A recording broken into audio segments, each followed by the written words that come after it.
Hi, everyone. So we're back from our break with our last session of the day on decent work and the nonprofit sector. So I will just give a quick Zoom orientation for those of you who are just joining us, and then hand it off to this discussion panel to do introductions and discussion.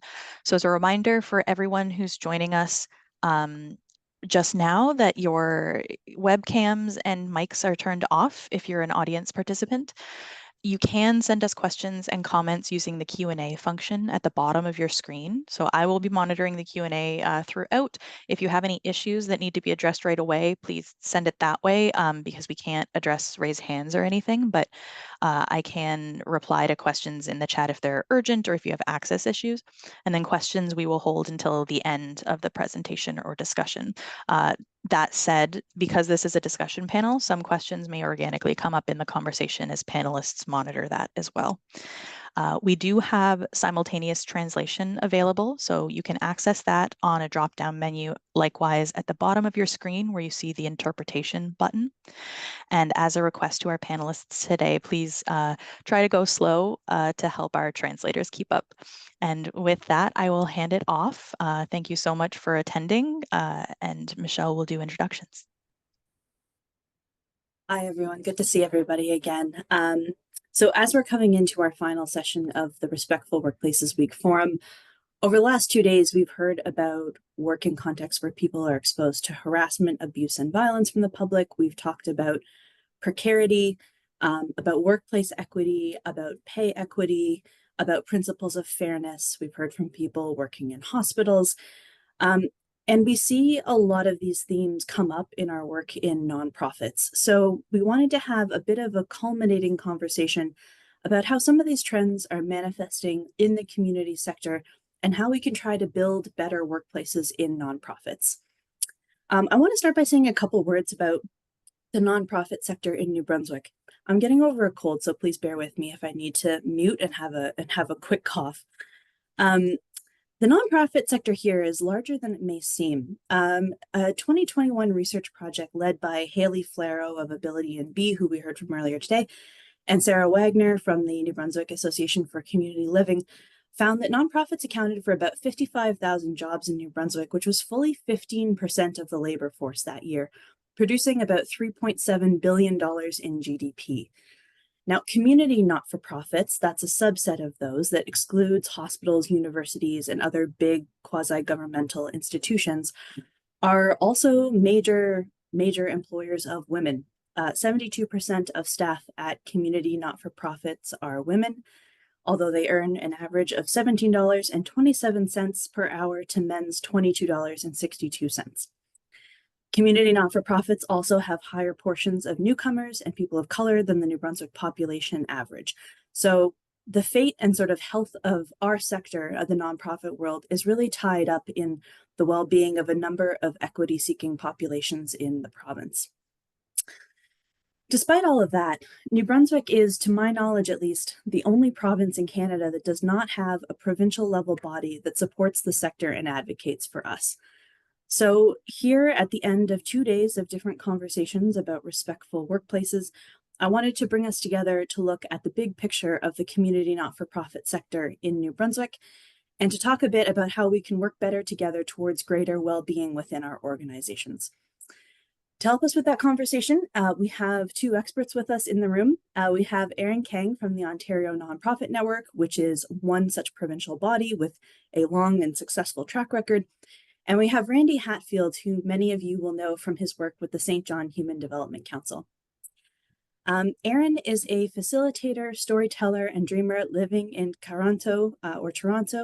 Throughout their career, Erin has been examining the relationship between people, place, and power through her studies, profession, and creative projects.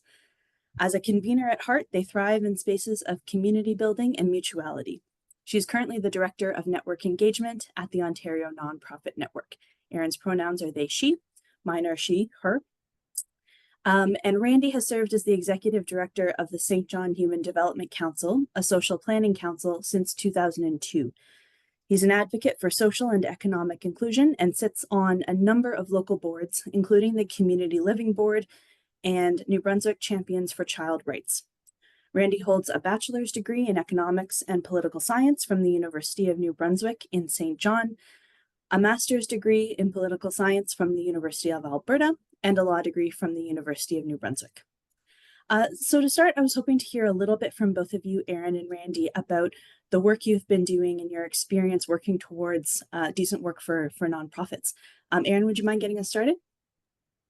Sure. Thank you so much, everyone, for having me. I'm so happy to be in conversation with folks like Randy and Michelle. I hope you had a good 2 days of convening.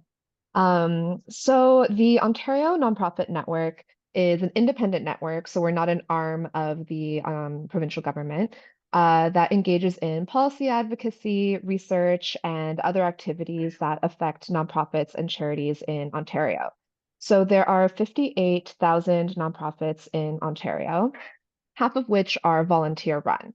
So while it's impossible for us to work directly with all of Ontario's nonprofits, we use what we call a network approach to our work and work to create and deepen relationships with our regional hubs and networks, other provincial associations, and other key networks to reach as many people as possible. We actually formed out of a need. So in 2007, the provincial government actually tabled a plan to modernize the whole legal framework for how nonprofits are governed, and they did not consult nonprofits. So this legislation, called the Ontario Not-for-Profit Corporations Act, or ONCA, would become our founding issue and is a piece of advocacy we've been working on for more than a decade to include amendments to the legislation based on actual recommendations from actual nonprofits. Our key annual activities, so I'm just going to give a little bit of a broad overview of what we do and the approach that we take and how that ties into decent work before turning it over to Randy. So our key annual activities include doing pre-budget work and budget submissions, where we share our key messaging with nonprofits for free to adapt and use in their own regional or subsector advocacy. We also engage in elections advocacy by preparing nonprofits and helping to clarify rules around election work. And finally, we conduct an annual survey where we share the data openly, as well as analyses and recommendations to the government, and we share that openly with the sector. And for those to access from beyond Ontario as well, if you're interested.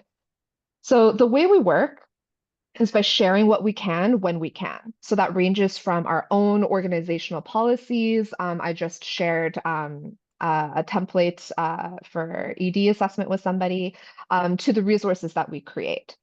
But we keep our scope aligned by focusing on work that is cross-sectoral and provincial. So if it's something that's art specific, for example, or only affects a handful of regions, then we trust that there's others in the network who are already doing that work and can take the lead on that. We do have a membership program where nonprofits and individuals can contribute financially. That helps keep us independent, but we don't require nonprofits to be a member in order to access our work and our resources. So today I'll be focusing on decent work, which is one of the key things that we've been working on over a number of years, and through which we've created a number of resources for nonprofits to advance their own work. And I'll be sure to share the links to all of these in the chat after as well. So decent work, of course, means more than just fair wages and benefits. It reflects also a cultural shift that builds on the values that drive our work in our communities. And as Michelle mentioned, there's also a very gendered and different facets of the community that are reflected in the nonprofit sector. So what that means is we want fair, stable workplaces. We want to be building a culture of equity and inclusion at work and acknowledge that the highly gendered nature of the nonprofit sector workforce and more. There's many ways to go down. So over the years, we've produced a decent work charter that organizations can sign on to commit to decent work practices in their workplace. And we also did some specific work around decent work for women, decent work and volunteers. And one of our most recent resources is called the Decent Work Pathways, which brings together a lot of the work we've done and applies a lens for racial justice and reconciliation as well. So I wanted to share a key project that we stewarded through our decent work and was enabled because we're a network, was identifying a ONN recommended pension plan. So we created a task force that included nonprofit leaders as well as pensions and policy experts to who essentially came up with a recommendation that a sector-wide approach to having a pension plan for nonprofit workers would be a much more efficient vehicle for retirement income security, offer workers greater benefits and a more secure retirement income than if organizations were trying to get their own pension plans done individually, but with comparable contribution rates. So without getting into the nuts and bolts of that too much, wanted to share that by pooling risk and resources, we were able to come up with something that for a long time was a huge gap in the sector, the lack of pensions. Now, although we have a collaborative relationship with our provider, we have a shared aim, which is of supporting nonprofit workers while limiting risks for nonprofit employers. So we are not involved at all in the administration or the management of the pension. Now, I'll wrap up and then we can get into some conversation by saying that the pension plan represents a coming together of so many issues around decent work beyond just having retirement income.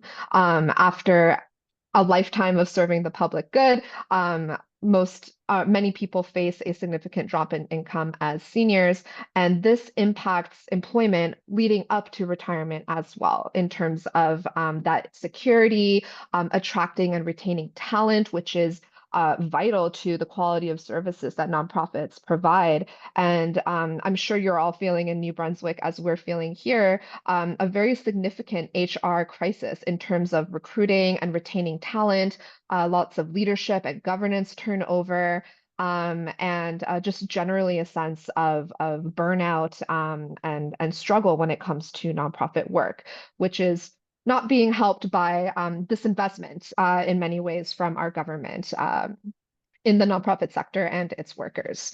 So I think I'll leave it there as a little bit of an overview of ONN, a little bit of how we've been doing some decent work over the years, and then we can get into some deeper conversation afterwards. Thank you so much. That's great, Erin. Thank you. Randy, any opening comments?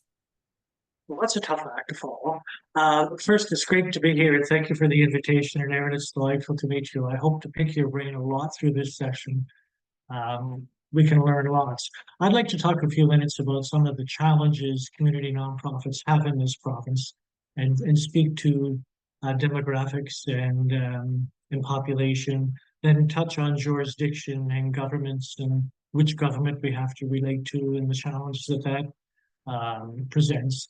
And then finally talk about the sector challenges, much aligned with the question of decent work.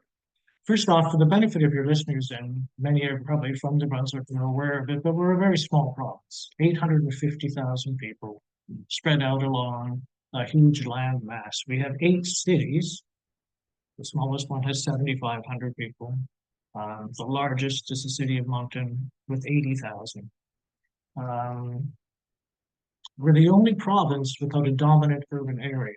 They tend to be provincial capitals outside of Quebec City and Victoria. But we have 3 census metropolitan areas in New Brunswick. These are Stats Canada designations that require a population of 100,000 or 50,000 in a catchment area of 100,000. So we have 3 out of 41 in the country. Alberta has 4, and many times our population.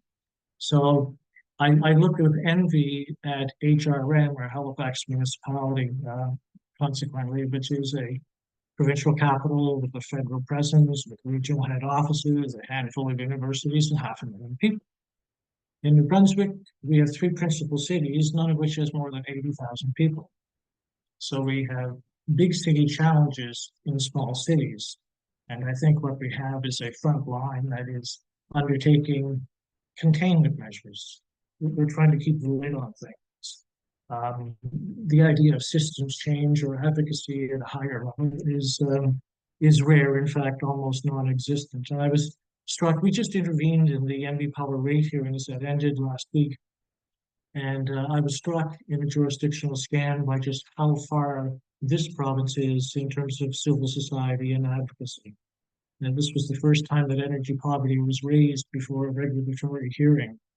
There were 4 interveners, the JDI, the board itself, urban electrical providers who put that over at Easton and St. John. But Nova Scotia has been at this for 20 years. In 2004, they had their first expert before the tribunal that talked about low-income rebates and a comprehensive energy poverty strategy. So I think our scale often impedes us and restricts us from undertaking effective advocacy. It's sort of tepid at best. On the jurisdictional side in the province, we underwent a revolution in the 1960s, something called equal opportunity. There was a Royal Commission on Taxation, the Byrne Royal Commission in 63 that reported out in 65. And under the first elected Acadian premier, a decision was made to dismantle the county system of government. There were 15 counties in New Brunswick. They're still laid out on the ground. They, in fact, form census divisions for data collection purposes with Stats Canada. But they're functus. They don't perform any function at all. And what happened is that Fredericton then concentrated and took control of health and education and justice and welfare. So it's a very centralized province that we're living in, where the jurisdiction for those principal files that affect ourselves and our neighbors are controlled out of Fredericton.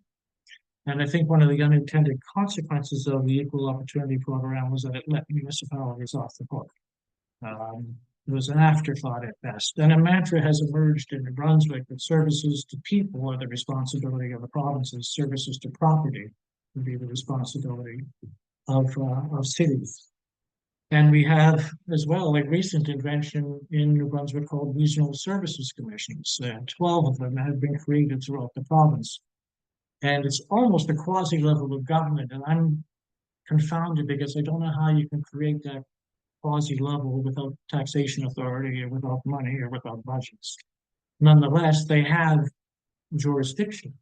The province has 2 of the 3 largest services commissions that cover Moncton, Fredericton, and St. John, have offered to them jurisdiction on issues like homelessness, mental health and addictions, and poverty. And I'm really confounded as to how that's going to sort of fit into the usual municipal, provincial, and federal areas of jurisdiction and lobbying purposes. So we've got some figuring out to do in this province as to where civil society, where community nonprofits can go for redress or for changes in some of these systems that are clearly not serving us well. The comment earlier, Michelle, was correct. To my understanding, we are the only province without a sector council. There was an effort recently to create one with some federal funds, but that dried up. Nothing has really come of that particular effort. So we're stuck again with, how do we convene? How do we pull ourselves together? The best example I can think of, I know you had Haley Flarrell from Ability New Brunswick on a previous panel, and Haley is a member of NBDEN, the New Brunswick Disability Executive Network. And they convene regularly, and I think they're the most effective lobby group that would be in the province. But the challenge is, and Aaron, I'm looking forward to your reflections or advice or thoughts on how, so spread out as we are, with 3 principal cities, the absence of a dominant urban area, which gives you think tanks, it gives you capacity, it gives you folks that can put some time. I'm not aware of any executive director of a community nonprofit in New Brunswick, for instance, that's sitting back thinking, well, this side of my desk is empty. I wonder what I'll put there.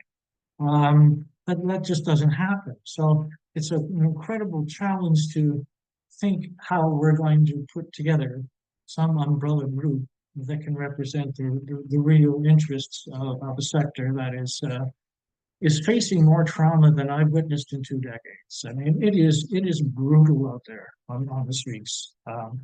If somebody 20 years ago had said to me that in 2024 people in St. John would be sleeping in tents and losing limbs and losing lives, I would have dismissed that. I would have said that's not going to happen. Well, it is. And it's like watching Bill Murray and Groundhog Day again as we head into the fall. We're going to be gobsmacked by the fact that all these people in tents have to be someplace else in February. So we're going to, on an urgent basis, create temporary out of the cold shelters. We'll spend millions of dollars on security. We'll invest a lot of money keeping people alive without really addressing the root causes and providing affordable housing. We As though haven't winter finished doesn't with- come every year. Sorry? As though winter doesn't come every year. Well, exactly, and it's just that it's very frustrating for the community who has raised this alarm to really see us facing that situation again. There's an affordability crisis in New Brunswick, according to the Canadian Income Survey in 2022. We have the lowest economic family median income. We had the highest rates of poverty tied with Nova Scotia. New Brunswick currently has the highest rate of inflation at 2.9%. And when you burrow down into the rabbit hole of CPI and get to level 4 or 7, you can disaggregate components.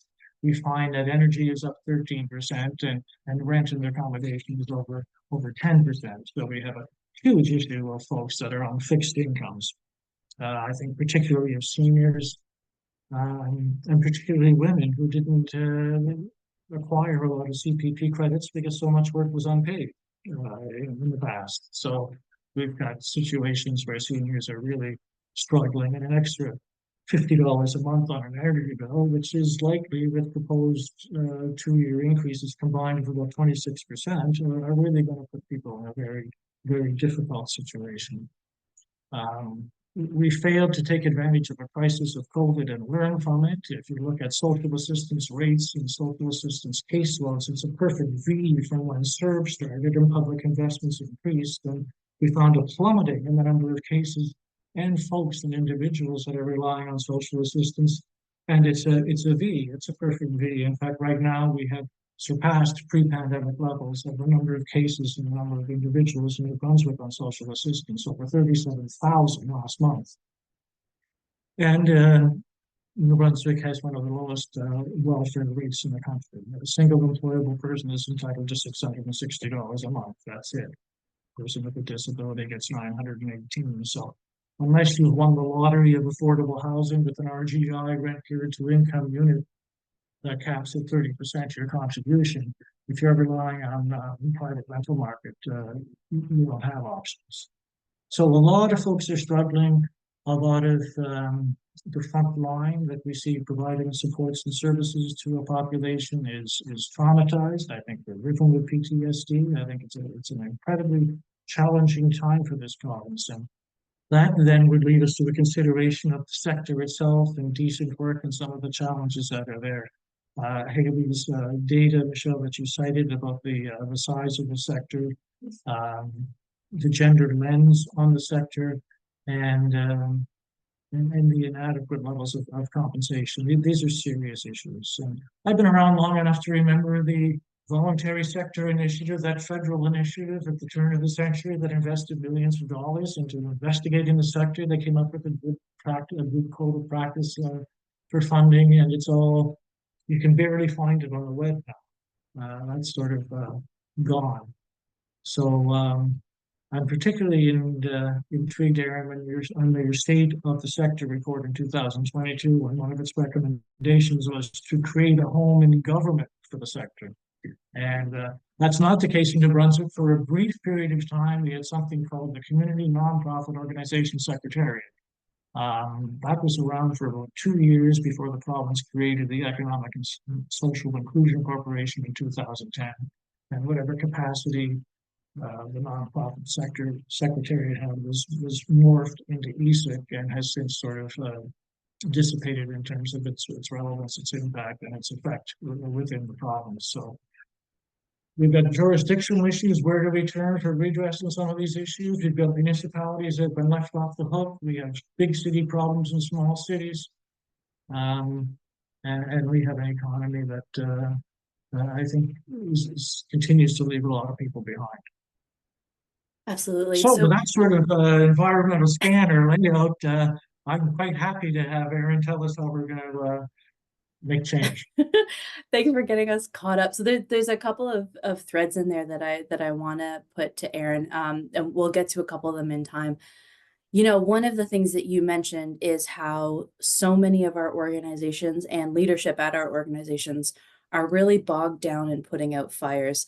Um, Erin, is that part of the reason why creating a separate entity that became the ONN was formed? Like, to me, when I look at the ONN, one of the things that um, I think about from my perspective as a nonprofit ED is how great it would be for there to be someone out there who's not me and not my staff, who has the capacity and who has the dedicated time and funded positions to do some of this work that we're just not getting to, or that we need support in getting to.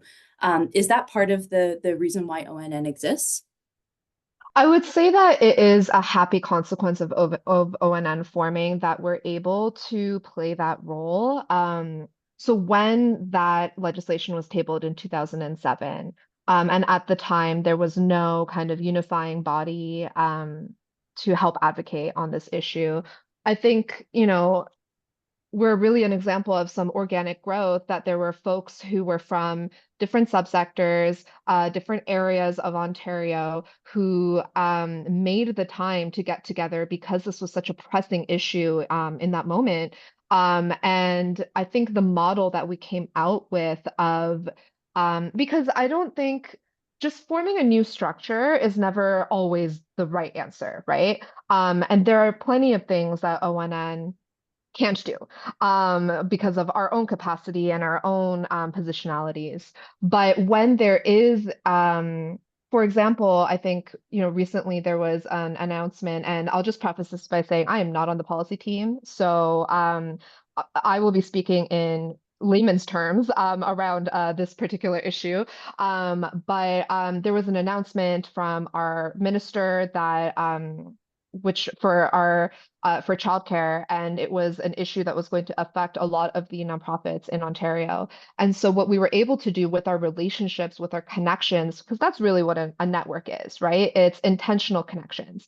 We're able to pull together an open letter with recommendations that were looked at by childcare providers and by organizations that do childcare work and advocacy themselves. And we were able to, in pretty short time, within a few days turnaround, put out this open letter and do some really reactive advocacy to this really pressing issue that was affecting a wide variety of nonprofits across Ontario.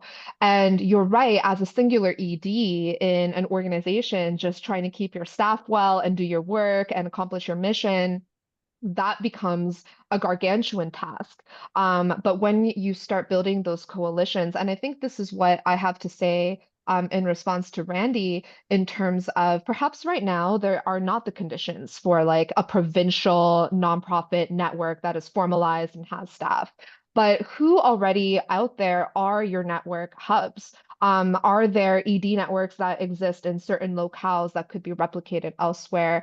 Really, I think about families who have family members across different countries, different continents. How do you all talk to each other? There's a family WhatsApp for when there's a really big issue that's going to affect the whole family. You tell them, everyone knows right away, right? So, what are the little changes that you can make to connect the hubs and people who are already out there doing that work, just to talk more? I think communication is one of those first steps, so that when something comes up and an ED or a singular person is unable to respond to it, there's a little bit of a buffer of other people who are like, you know what, I know somebody, or you know what, I have time for this right now, and to start forging those connections to see what ripples out from there.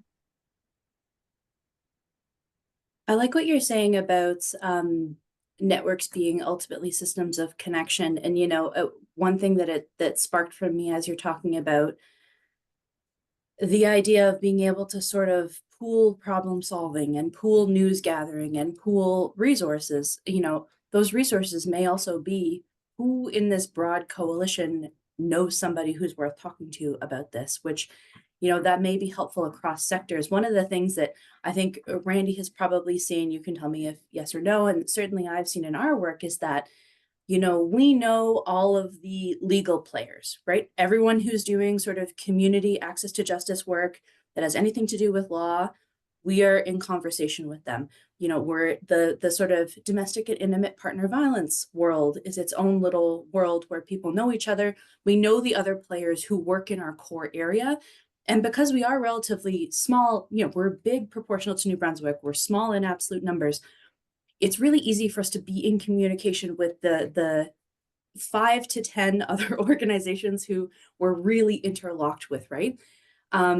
And one of the things that I think is tricky and that to me seems like it would be so powerful and is a bit missing is those networks and those hubs, as you've said, being able to talk to and support each other and pool resources even outside of just our own little areas of practice where maybe we're able to activate really quickly on areas that are core to my work because there's an organization doing my work, and so it's important enough to us to be the leaders in those conversations. But I think some of where we see a lack of coordination or things falling through the gaps or not getting addressed is when we have issues coming up that either don't exclusively and clearly belong to one of us or even just one of our sectors. And so everyone ends up doing the thing where we're like, this isn't my core mandate. I don't really know what to do about this. This isn't surely, I hope somebody else is gonna organize something on this. I want to support it. I care about it, but it's not squarely under my roof. So yeah, I like your approach about something less than having to create a full new institution from scratch and more about finding ways to connect the groups, the networks of connection that already exist.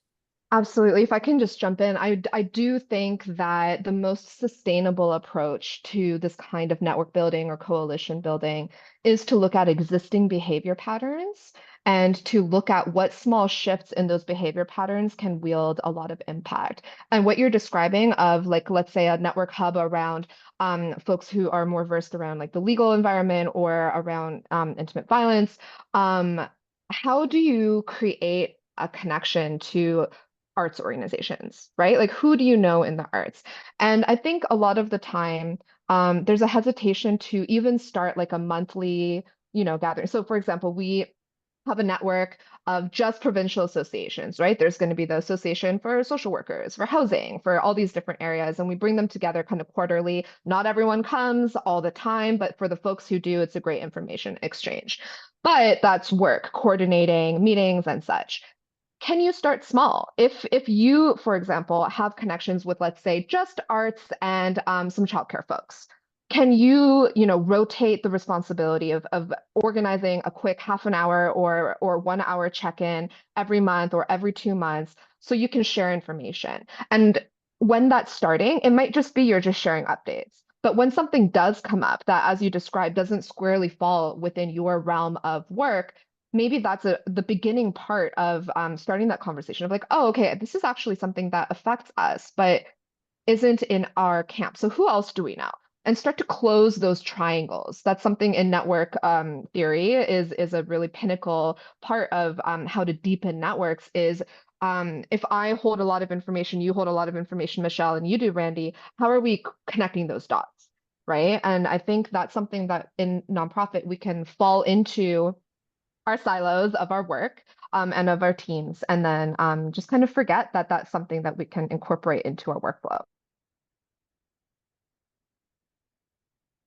I don't mean to dismiss the three principal cities and suggest that they haven't got their act together. I think within each one of those, there's strong social capital. I think there's a familiarity and an intimacy, that's not too strong a word, that we have for one another. We bump into each other often. We often sit at the same tables around issues, but it's that scale that I just find so flummoxing.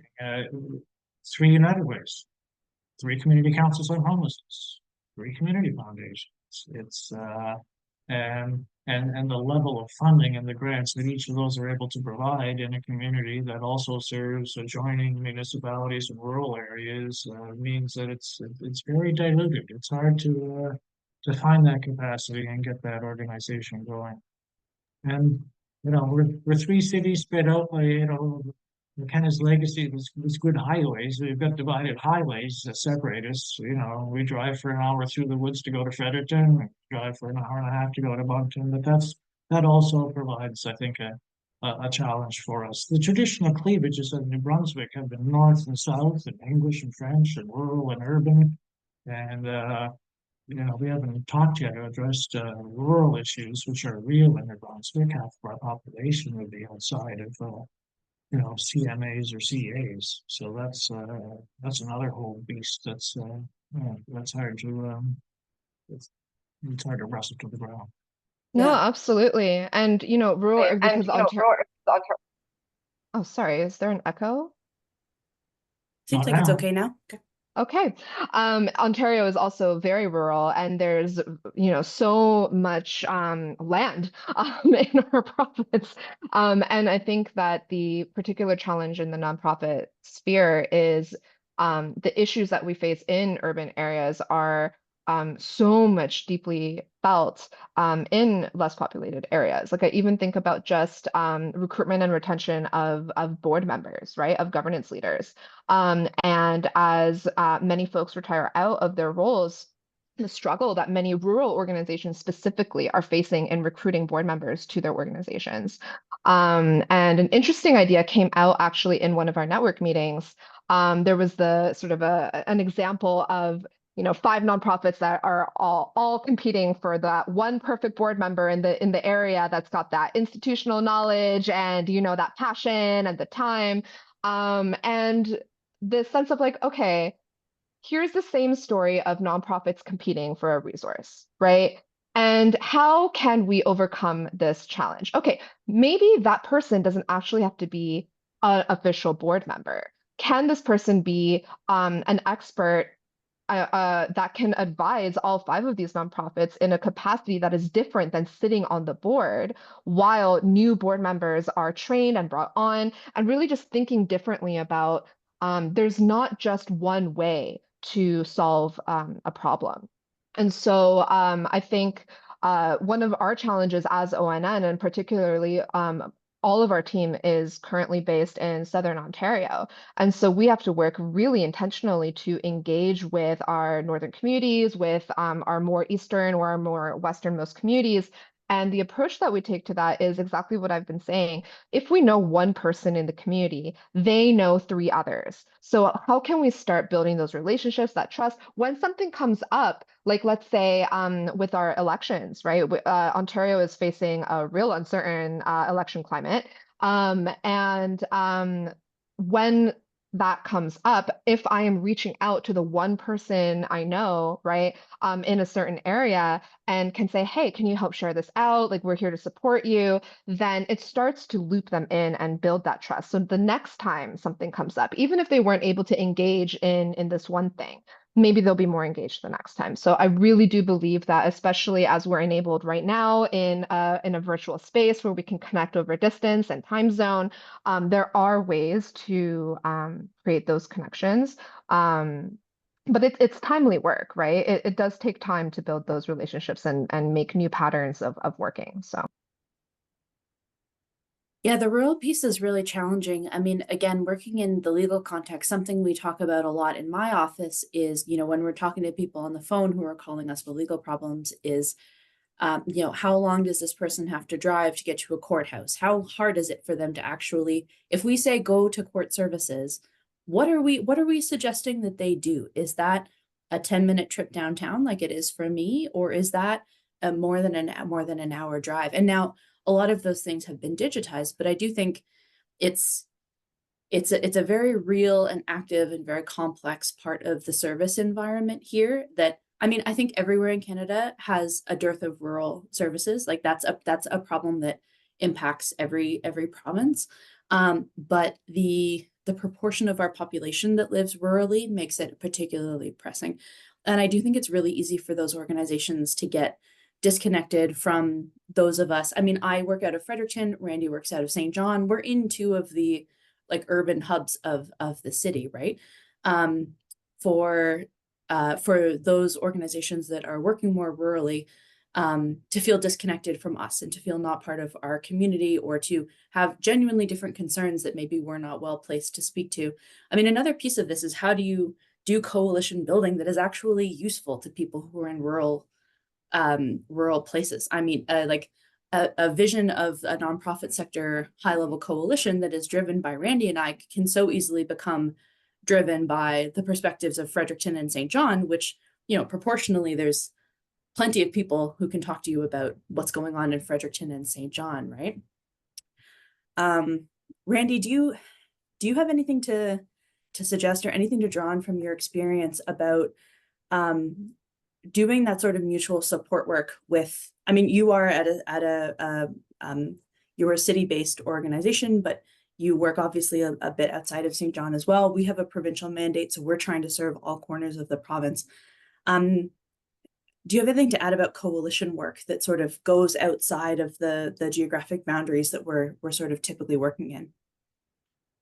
Well, I'm trying to think, after these rate hearings with NB Power, if there's an opportunity to create, as they did in Nova Scotia decades ago, an affordable energy coalition. I can think of, the handful of organizations in New Brunswick: the Conservation Council, the Coalition for Pay Equity, the Common Front for Social Justice, Ability New Brunswick, Inclusion New Brunswick. I think there are those provincially mandated organizations that somehow are impacted by a regulated utility that's going to have rate increases that are double digit for the foreseeable future.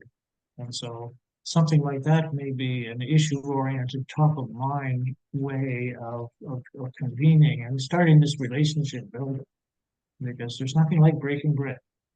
We can Zoom and Teams and meet all we want, but it's just not the same as having somebody at your boardroom table or at your kitchen table. So Yeah. I get the other thing is, we are so beholden to government. So, social enterprise is another whole subject area that I know will be addressed, in the weeks ahead. But we're overly reliant on that provincial piece, because they have, health and education, justice and welfare. And so I think there is advocacy chill that accompanies the funding relationship. I think that's implied. And that, I think, holds us back. So that's it's one of those days that, our challenge always is to see how we can use scale work to our advantage. How can we flip the glass around and say, well, it's half full and we've got good things going on? And it is social capital, it is relationships, it is familiarity with similar contacts under different threads of service that you want to provide. So, but they're flat out. They just don't have that extra capacity and that extra time to think big. So it's that urban-rural piece. It's the additional, entry of a regional service commission and the delivery of services that are focused on folks. Provincial governments that are more interested in fiscal stewardship, it seems, and investments that are required to retain people. Population growth. For decades, we lamented that New Brunswick was spiraling downwards because we were aging, we were losing population. Well, we've had a temporary reverse of that with newcomer attraction and affordable housing from away. And that's, of course, putting additional pressures and stressors on local communities and folks. So, but I'm just wondering if we can find an issue that is top of mind, that resonates with folks, that would be seen by others as being a worthy effort to convene, to have some solidarity and reciprocity and a louder voice. Right. And something that cuts across a bunch of those different sectors, where it's not just the legal, it's not just the legal folks, it's not just the DV folks, it's not just the settlement sector, it's not just the anti-poverty coalitions. It really is something that impacts everybo's work. And I'm curious. Oh, no, please finish. The disability community in New Brunswick is organized. Shelley Petit with the Coalition for People with Disabilities participated in the rate hearing as well, and very ably represented that cohort and that knowledge. So I mean, if you put Shelley and you put Haley and you put, there are a group of folks that I think could really make some noise. But I know that they are all flat out very busy serving their discrete population. So Right. it's a challenge. Right. Yeah. Yeah. Definitely just affirming all of the challenges that you're describing here. I'm curious about the state of privatization of services in New Brunswick. I just bring this up because of your reflection on finding what that nugget is to bring together people in that scale. For us, it was that ONCA legislation. And I think that previously there wasn't a lot of specific examples for, to really dig your teeth into that prompted a network like ours forming. Um, I know in Ontario, a lot of our advocacy work right now is around the privatization of services like healthcare, long-term care, childcare. And that is something that galvanizes across subsectors in some way. I'm curious what the scene is like in New Brunswick. Certainly, childcare will be a candidate for that. We have a private delivery of childcare services that seem to be favored by the province, Mm, but we still have childcare deserts. We haven't yet reached appropriate thresholds of the federal provincial agreement. We still have fewer than 50% seats available for those that need it. mhm. But thank you for that thought. That's a good one. Yeah, I think that, please go go ahead, ahead. Erin. No, go ahead, please. It's just, I think we've also been assessing as a network. So we've been around. We formed informally in 2007. We just passed our 10-year anniversary in terms of incorporation. So we've been around, but we're not that, not quite that seasoned yet. And we're constantly assessing how we do our work. I mean, we didn't even have a network team until about a year and a half, 2 years ago when I became the network engagement person because we grew so organically. And one of the things that we've been really thinking about now, especially, government advocacy and government relations is one aspect of the work, right? In terms of trying to get policy change and all of that. But at some point, the pressure points for policy to actually change are also very much driven by public opinion, right? And a lot of our work has mostly focused on supporting nonprofits and providing resources for nonprofits, doing that government relations work and trying to pressure them or work with them to, do the things that support the nonprofit environment. But increasingly, with deeper polarization, with lower civic engagement, all these things, we're realizing that we also have to do a better job at telling the story of nonprofits to our communities and for articulating that nonprofit difference to the public and shedding light on how it impacts them. So when, let's say, a core community hub shuts down, how is that impacting the average family or the average person? What are the ripple effects on the economy? And how is the nonprofit sector a principal driving economic and labor force segment, right? So I think we're also really thinking about how do we, so for example, with our wage parity work, where we're trying to address the fact that nonprofit workers get paid less for doing the same analogous work than, let's say, private or public sector, it's one thing to advocate to the government about that for the policy change, but it's also important to articulate to our communities who are likely engaging with so many different nonprofits on a daily basis, but don't make that connection. So it's just something we're thinking a lot about too, is how to affect change, not just from our advocacy work in government relations, but also how we highlight the nonprofit difference to our communities. Can I probe that a bit and ask how you do that? Because we're witnessing a sort of the dissolving of print media. In New Brunswick, we lamented the fact that an industrialist had owned all English-speaking print media and lamented that for years, and they agreed to sell, and Post Media ended up buying it. So now we have publications 3 days a week in Moncton, Fredericton, and St. John. I think a provincial newspaper soon. So it's the print media gone. With CBC under pressures and having 3 stations in St. John, Moncton, Fredericton, and St. John, each have a morning show. So It's an experiment that in the summer they had one, so you have to wonder if that's probably a possibility of going down the road. And with the fragmentation of social media and all the challenges there, how do you get the word out? How do you communicate? Yeah, no, great question. And bless you, Michelle. I'm also getting over a cold, so so I think we don't leverage print media enough. I think we've started to think about even though larger publications might be inaccessible, like what are the local publications, but largely our communications are digital and through like meetings. So for example, as the network engagement person, we, will convene our, as I mentioned, our provincial associations and then depend on those people to mobilize to their members. We'll convene our regional network hubs and tell them, this is what we've worked on, this is why it's important to you, this is what you can do, and depend on them to mobilize it to their local networks. Through whatever communications channels they have. They might have newsletters or they might have local newspapers that are still really active. They might have still Facebook groups that are really active. It really depends. We have relationships with folks where in certain United Ways, for example, they will be much more connected to their grantees and to their nonprofit networks, and they act as mobilizers. Social planning councils, volunteer centers. So again, it's that network of networks approach where we try as hard as we can to, if I connect with you, Michelle, face to face, even if it's virtual, and I say, hey, can you try to get this out to your people? And then you connect with your, person and you do the same thing.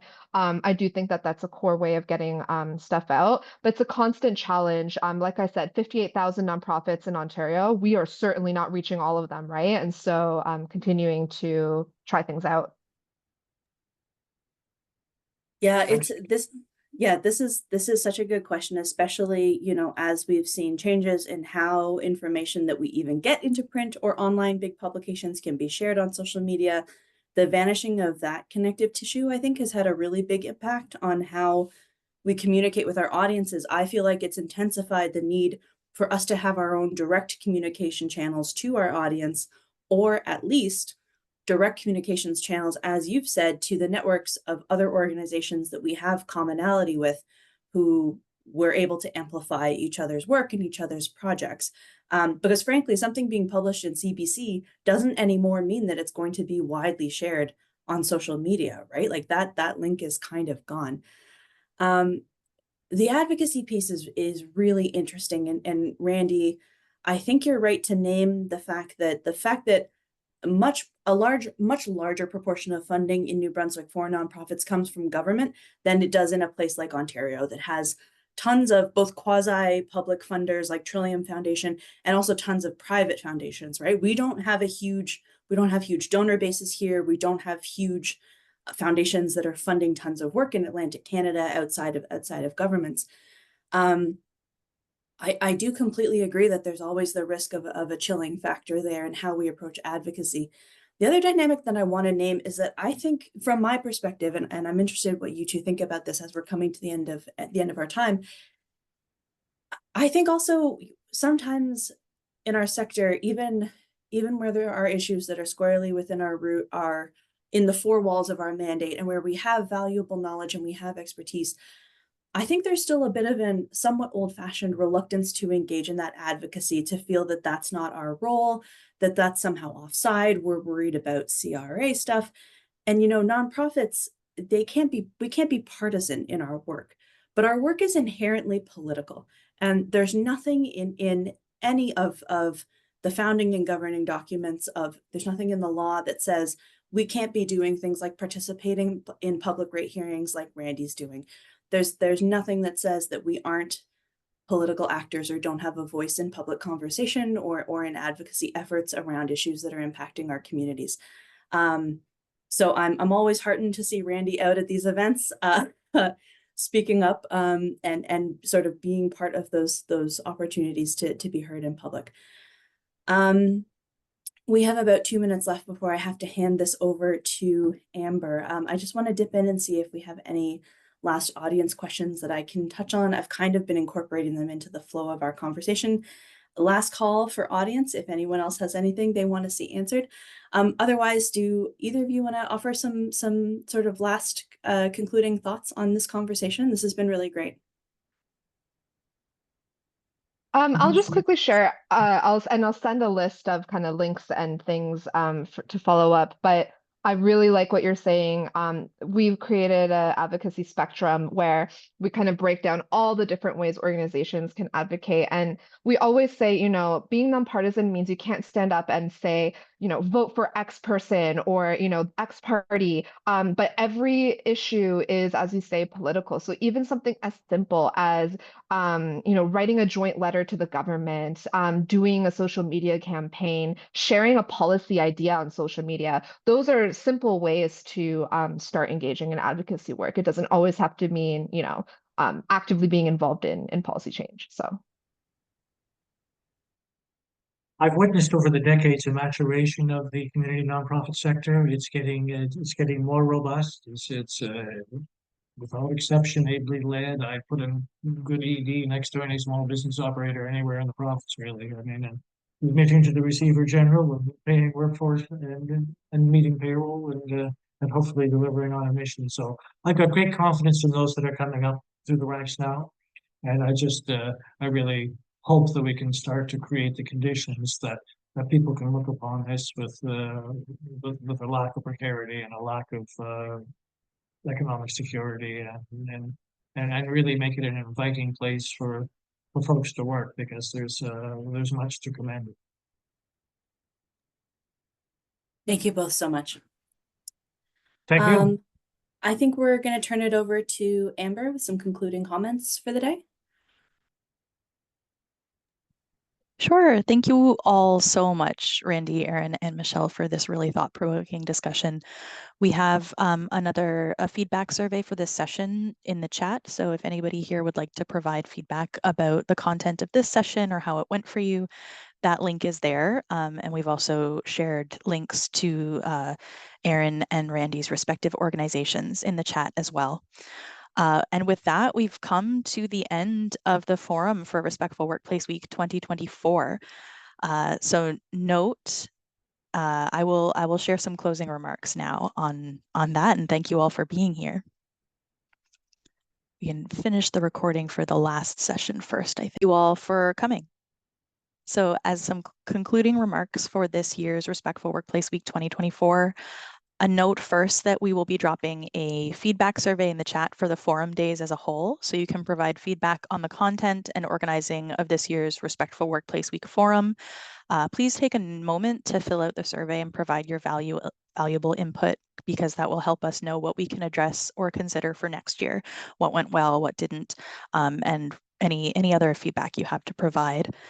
Please note that we still have a last workshop in our workshop series scheduled for tomorrow at 10 a.m. So that's Safer Places, New Brunswick, workplace sexual harassment training for employees. And the registration for that is still open. So we can drop a link to that in the chat as well. Thank you all so much for being here today and yesterday for the forums, any of the sessions that you attended. And thank you so much to all of the presenters over the 2 days forums. And if you'll bear with me, I'd like to thank them all. So first we had Natasha Poirier, author of Unsure, Bearing Witness to Justice, who was unfortunately unable to be here, but thank you to her lawyer, Kelly Van Buskirk, and our committee member, Nicole Smith, who made sure that we shared and honored Natasha's story for our keynote address. Thank you to Sabrina Dellin and the Samara Center for Democracy and Paul Lagacy of the New Brunswick Teachers Association for their session on the realities of harassment in public-facing careers. Thank you to Christian Jesus Sanabria Vera of the Madhu Varma Migrant Justice Center for their discussion, for his discussion about respectful working environments for temporary foreign workers.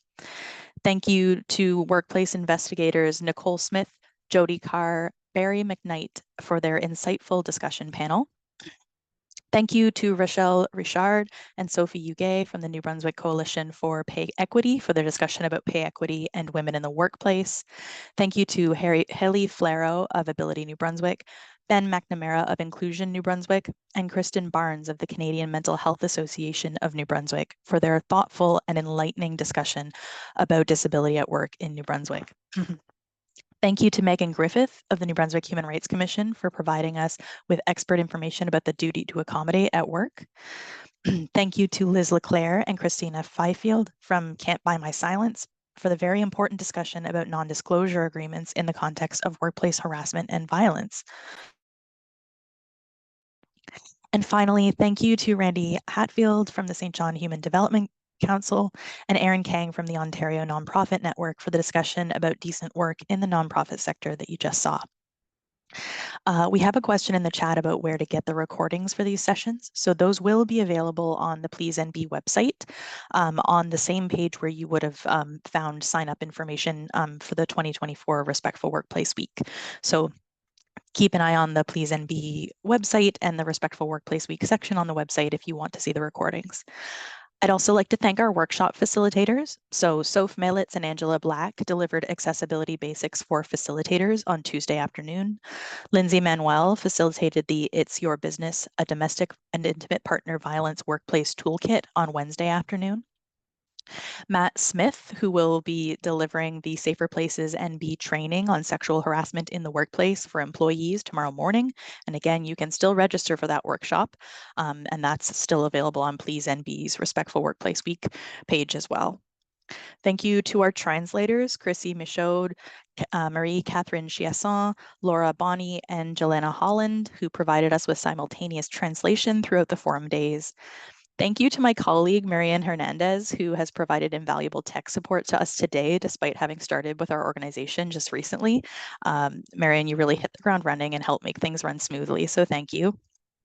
Thank you to everyone who made a declaration to name this week Respectful Workplace Week, including the Government of New Brunswick, the City of Fredericton, the Collège Communautaire du Nouveau-Brunswick, the University of New Brunswick, and the New Brunswick Community College. Thank you to the supporters and committee members who made this possible. In particular, our most sincere thanks to Nicole Smith of Nicole Smith Conflict Management and Bronwyn Cunningham of the Department of Post-Secondary Education, Training, and Labor. We could not have put together this full week's events without your guidance, advice, and tireless support. Thank you to our audience and attendees. Thank you for taking the time to join us this week, and we welcome you to join us again next year. A reminder again that we're sending out a feedback survey in the chat.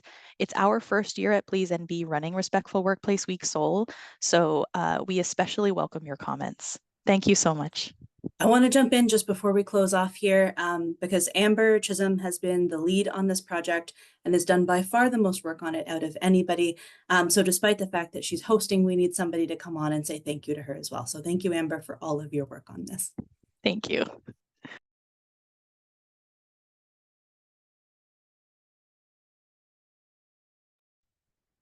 And with that, I'd like to thank you all for being here, and we will sign off and end the recording. Love to see you at Respectful Workplace Week next year.